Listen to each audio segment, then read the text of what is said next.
Thanks very much. Good morning, good afternoon, depending upon where in the country you guys are. And again, thank you for giving me the opportunity to participate on the call today and to talk to you a little bit about some of the most current ATM or event that has caused some questions and concerns. So what I'm going to talk about today is what's been titled the Unlimited Operations Cash Out Attack.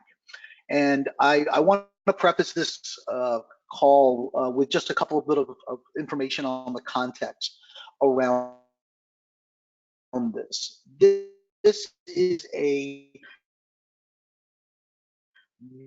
significant and very form of attack that has been reported and alerted and unfortunately has occurred. Yes, hello? I'm sorry, we were having a little audio issue. Can you hear me? Okay, I can hear you. Is it gotten better? Yeah, it's just a little bit of a lag. Go ahead. Okay, sorry. No, I apologize. Everything's clear in my ear here. So if it gets too bad, let me know and I can reconnect on an alternate line. This is not a new form of attack. There have been occurrences of this that has gone on since about 2013. This was the first time, however, that there was a notification sent to financial institutions by the FBI to be aware of the situation.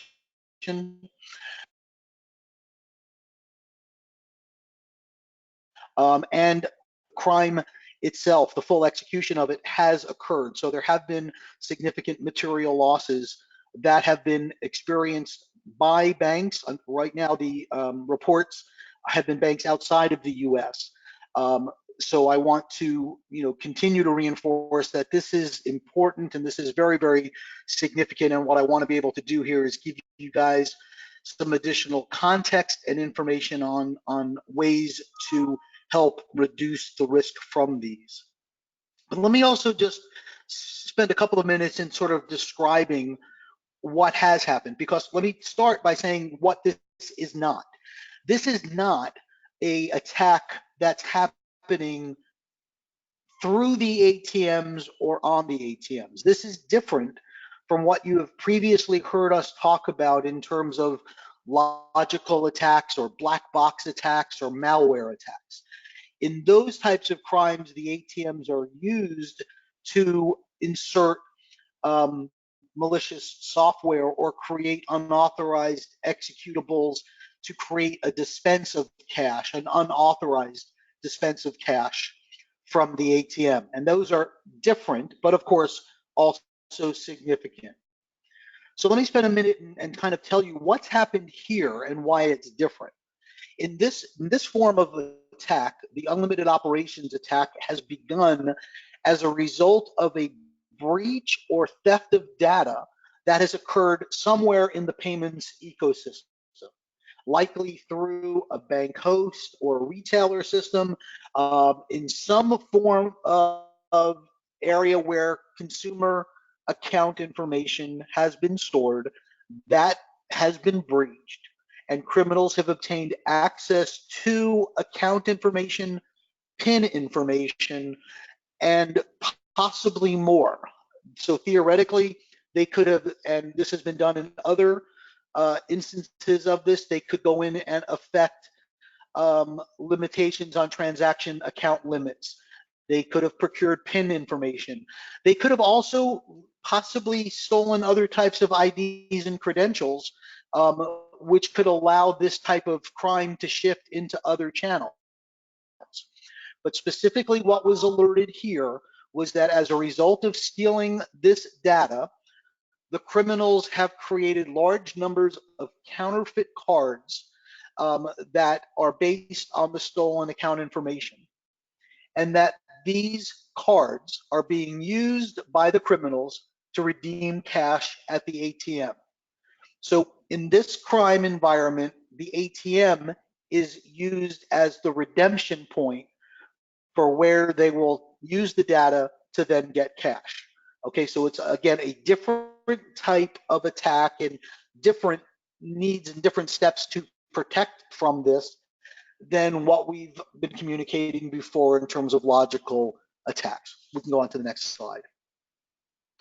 So what is important here in what we want to do is that as a result of this, there were two significant and major notifications that were sent to financial institutions, banks, and credit unions. The first came from the FBI, and the second came from the Bankers Electronic Crimes Task Force, which specified and laid out a series of best practice guidance and recommendations to help you reduce your risks on this. So the first point that we want to communicate from NCR's perspective to you is as quickly as you can, review and follow these best practices as much as you can and as detailed as you can. It is also critically important that you stay in touch with your switch and network providers to determine what types of actions they're taking to further secure the data and to monitor and watch the transactions that are going through the system. There are certain components of PIN functionality that can be affected and impacted at the ATM level that can be done. And there are several other items in terms of, any kind of restraints or guidance that you can do that can control transaction limits or transaction frequency. Please, by all means, take steps to do so at those points. We can go ahead and move on to the next slide. We know that these guidances are also important, that anytime that something like this happens within the scope of the industry, that it becomes an opportunity and becomes a reality for you to really take a look at your overall strategic view of the types of defenses that you have to mitigate these attacks. So here again, we encourage you not just to look at your ATM security in isolation. You've got to look at how your ATM networks and how your ATM infrastructure fit in with your overall IT infrastructure, and ensuring that you have a comprehensive level of cyber protection throughout the entire enterprise, so that you're monitoring for things like phishing, like spear phishing, like other types of social engineering attacks that can get information that would lead to access to your networks, and from there making sure that your networks are segmented and configured to protect the ATM and your online and digital banking environments. Reinforcing the point here that it is essential to ensure that you've done everything that you want to and can do and should do to protect the ATM endpoint for the perspective of protection of card data from malware attacks, black box attacks, network attacks, and of course, the old-fashioned physical attacks where people just tried to break into the safe and steal the ATMs, which seems so quaint and archaic these days, but it still goes on with great frequency. And you need those comprehensive layers of security at the ATM endpoint as part of just a general structured process. This is also another opportunity where we want to remind everybody that the move to EMV is important to help mitigate these types of things. So again, let's look at the nature of this crime. And the crime is successfully executed because the criminals are producing counterfeit cards. And they're producing counterfeit cards that operate with the mag stripe. It's important to note that there has not been a successful attempt of cloning or counterfeiting or duplicating cards that operate on the chip. So opportunity here again is to consider your decisions about fallback to magstripe at the ATM, and considering only accepting EMV transactions as a way of potentially limiting the liability. And here again, also, as the result of this type of crime is going to be unusual activities, it is very important that within your process and within your infrastructure that you have some form of ability to track and protect against fraud.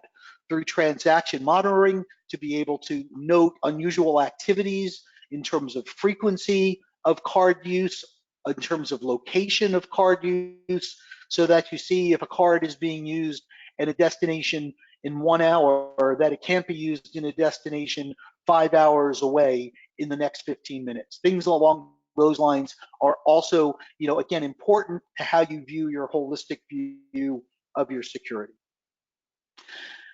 We know this is complicated, and we know that it's a very troubling environment, and that you're probably being questioned by many people within your organization. So we wanted to help clarify some of these situations for you as well. If we can go on to the next slide, by being able to sort of consolidate many of the things that were coming through in the best practices. But also, before I even get to that, this is also another area where when you're looking at your overall strategies, there are significant benefits relating to security that come from fleet modernization. Again, less so on the in this typical time here, but in terms of the new designs that are in place on the new NCR 80 series, in terms of the value that it brings in terms of card protection, that it's already configured and available with contactless authentication, with the elements of the security of the dispenser, and just the physical design and the materials that are used that provide the highest level of physical protection. So as you think about network modifications and upgrades, this again is an opportunity for you to look at the benefits of moving to more modern designs of the ATM, which have much of the security components that we talk about embedded in the components and in the features that come through. Going on to the next slide here, again, is making sure that if you have questions about specifically how to deploy and how to reduce the risk for that, we issued and published a white paper that if you are subscribed to the NCR security alerts, you would have already received the link to.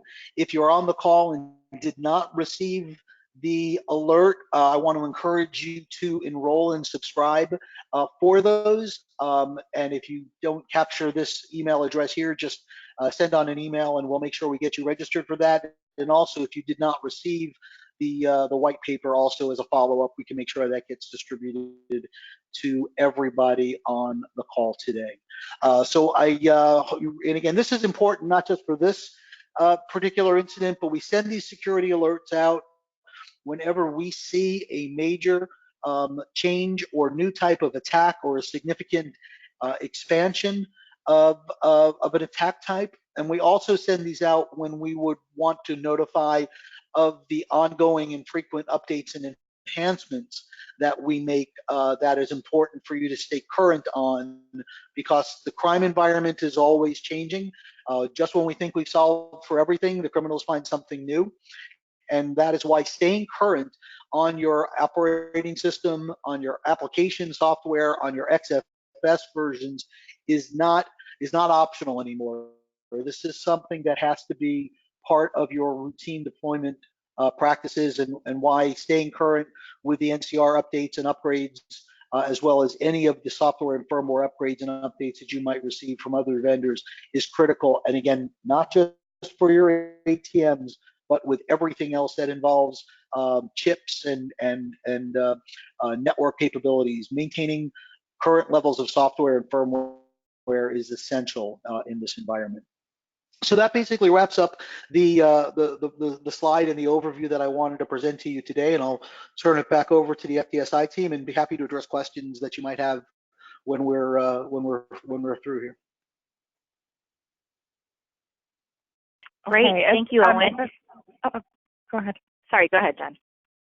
I was just going to say, if anyone has any questions at this time, please go ahead and chat those to us, and we can get those answered. Otherwise, I'm going to go ahead and hand it over to Jill Gongora. Thank you, Jen. Yes, and I'd like to take, yes, we actually were receiving a lot of inquiries on how this FBI memo affected financial institutions at their ATM level. So thank you, Owen, for taking the time to put this together for us and our credit unions and community banks guests on the line. It's been very informative. We just want to remind everyone, FTSI does offer full turnkey services for your ATM needs, from maintenance, standards and compliance, cash services. We put together comprehensive solutions to support you at the ATM or ITM. If you have any questions, like Owen said, please feel free to reach out to us. Next slide, please.